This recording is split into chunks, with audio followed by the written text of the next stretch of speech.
Welcome to Urban Ninos. I'm your art friend Divya and I'll be drawing something with the alphabet T today.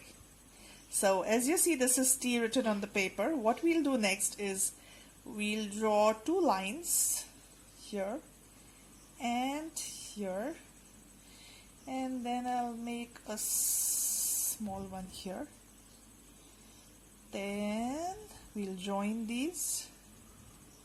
Okay. Then we are going to make a shape like this.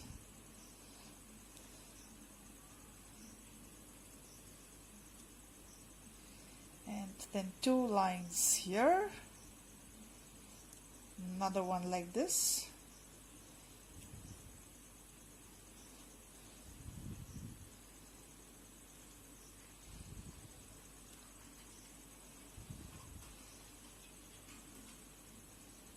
So do you know what I'm making? This is a tent. So T is for T-E-N-T,